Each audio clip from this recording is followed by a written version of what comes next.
We're joined now by storm chaser Aaron Rigsby from the Old Fort area that's just east of Asheville. Aaron, when we last talked to you, you were on your way north late last week, and we understand you've been working to get help to resources to those in need. Yeah, good evening, Jeff. That's absolutely correct. This town is basically the forefront of where I-40 westbound is closed, so a lot of that traffic is being turned around and diverted. And if you could believe it, this gas station behind me in this whole area at one point was under feet of water, but today it's basically the headquarters of the supplies that's going to be coming to this area and provided for a lot of these communities. And I tell you, the longer I'm here and the more stories I hear, it's just the sadder it gets. You know, there's no other really way to put it. A lot of folks are coming down from the mountains to get some of this supplies for people that have been completely cut off and are still trapped due to the river washing away the roadways or the driveways to get to public access and get more food and water up to those mountain towns. I know that you've been on the ground there all weekend. What's it like there? What are some of the things that you've encountered, and what are some of the people's stories? Anything that sticks with you here? Any particular story come to mind?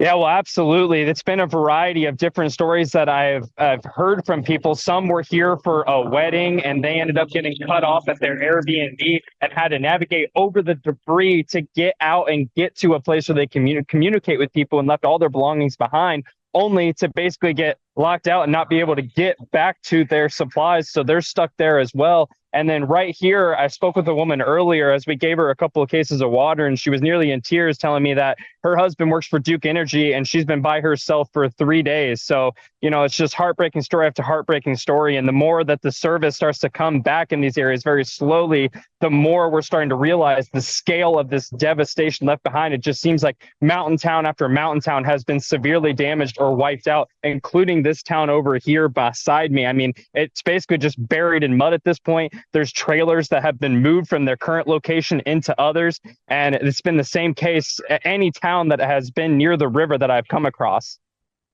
How does this compare to the storm surge flooding that you began the storm by covering, in terms of scale or anything that jumps out at you comparing those two aspects of this storm?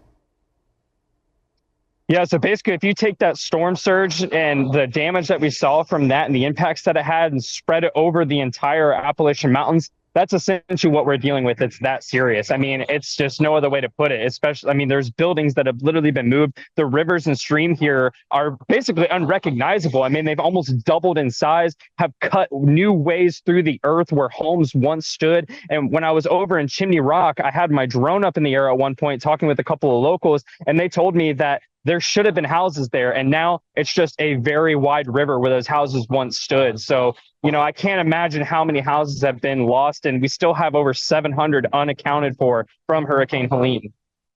It's an awful situation there. And again, the death toll has risen and will continue to rise, it seems, as some of those who are not accounted for are being accounted for with unfortunate results. Aaron, anything else you want to leave us with here? I know you're doing some good things here on a personal level, helping people in need.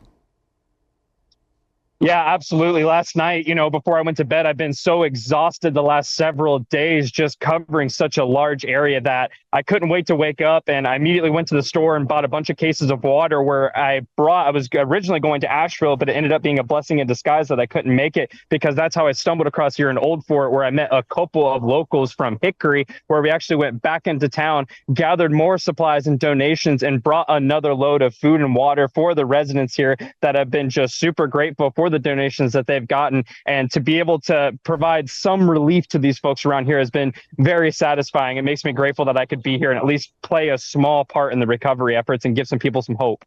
All right. Well, thanks for all that you're doing, Aaron Rigsby, and also the stories that you're telling. They're important stories for others to hear here in Western North Carolina.